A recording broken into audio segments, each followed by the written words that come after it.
Hi everyone, I'm Seth Miller from PaxX.Aero. And I'm Maryann Simpson from the Airline Passenger Experience Association. And this is the weekly wrap for October 2nd, 2020. It sure is, Seth. So let's dive straight into some PaxX headlines for the week. Hot off the press, just this morning, STELIA Aerospace launched a new long-haul single-aisle business class seat called Opera.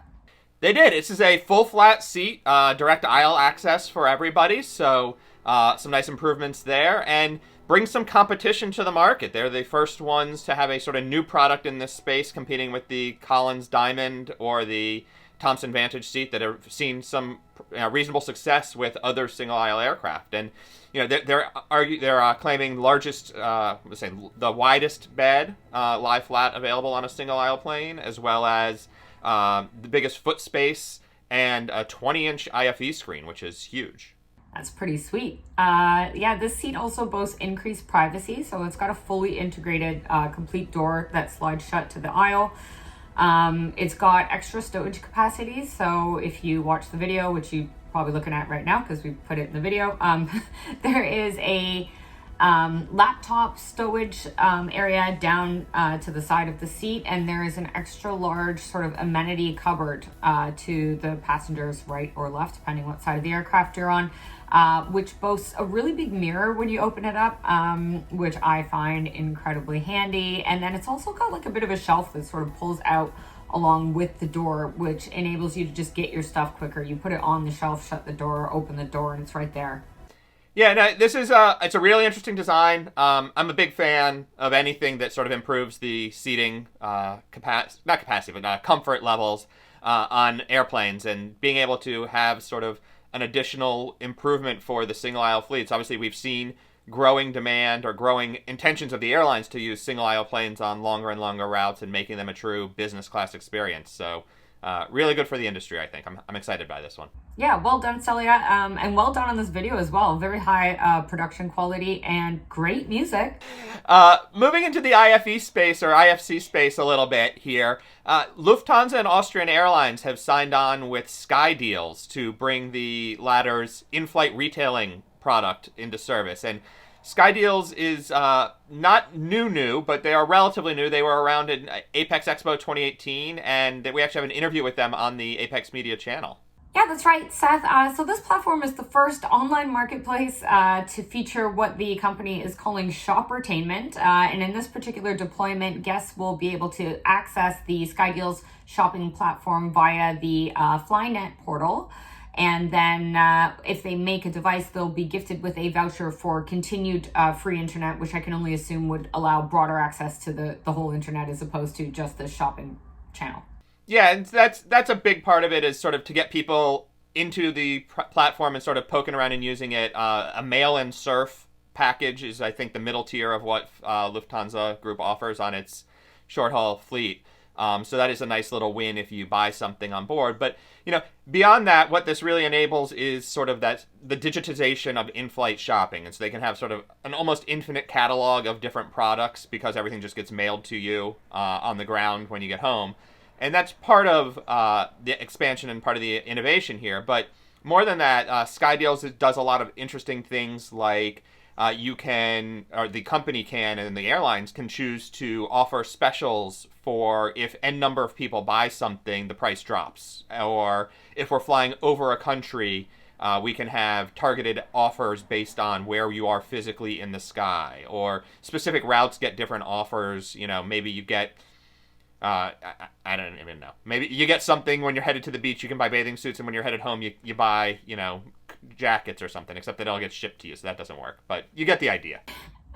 Yeah, I get the idea. I think it's a cool idea as well. I think this whole gamification of onboard retail is a really compelling concept. I think where we might struggle is just educating passengers and getting them hyped for it. You got to get people excited about playing a game. So I think, potentially a short video that sort of explains how the concept works. I'm sure they're on that already. But the company's made deals with over 5,000 brands and retailers and, different people who make products. They're working with duty-free companies on the ground at the arrival airport. So in a lot of cases, you can buy some duty-free and have it delivered to you as you get off the aircraft. And the business model is pretty attractive for airlines, I think. Basically, SKYdeals takes about a 20% commission, give or take, based on what the product or the service is that they're selling. And then they split that profit 50-50 with the airline.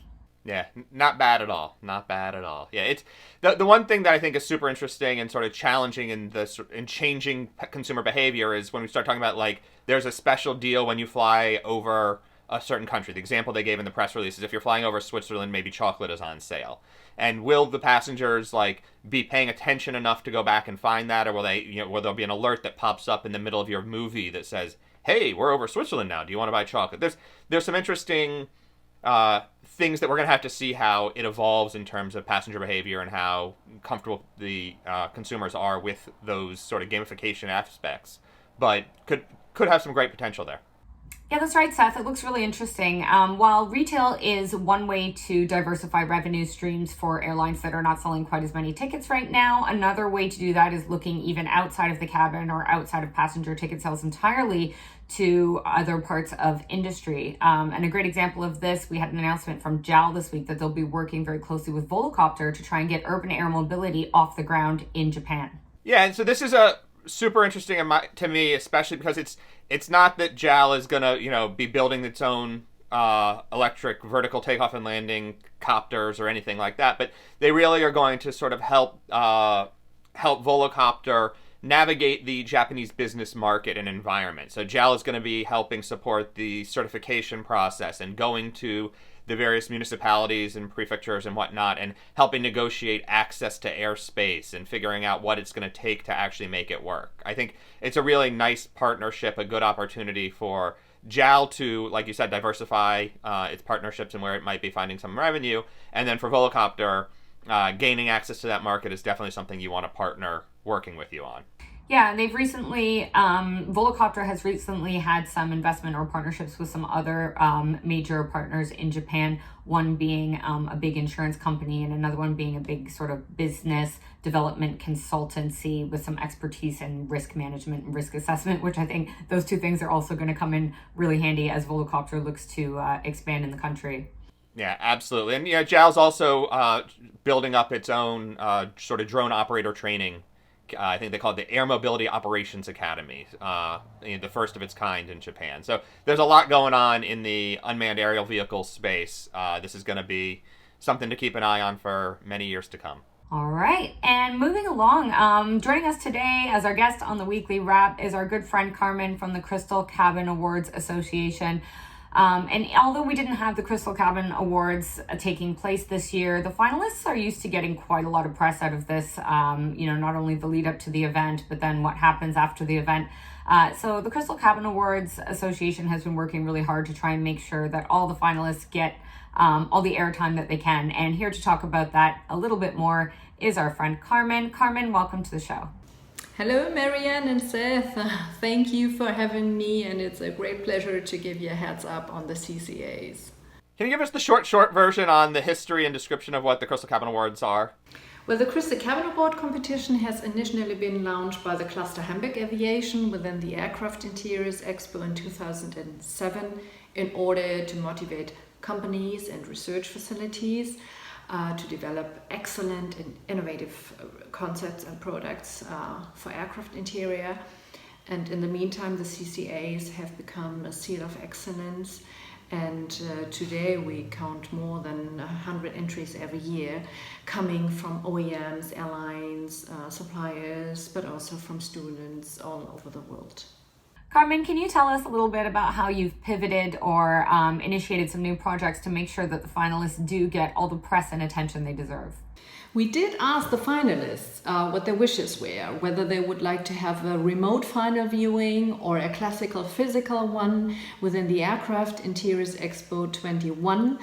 And when the majority said they would opt for the second solution, we decided to intensify their promotion throughout the year, especially now in autumn and winter.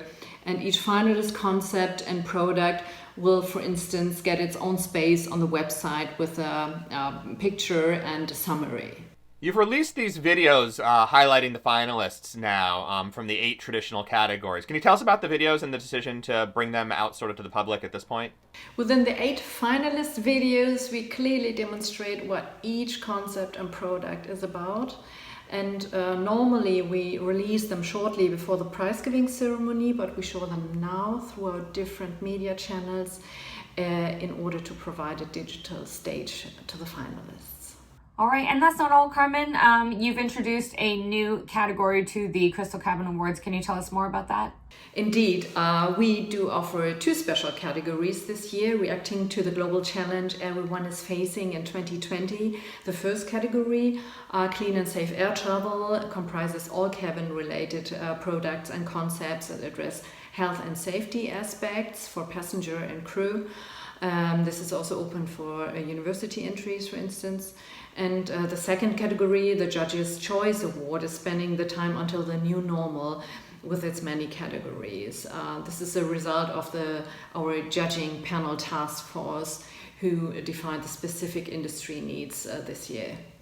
It's great, really, to see that you are continuing to find ways to recognize innovation at a time when the industry needs it probably more than ever. Really, really impressed by that. How can people contact you for more information about these new categories of the awards?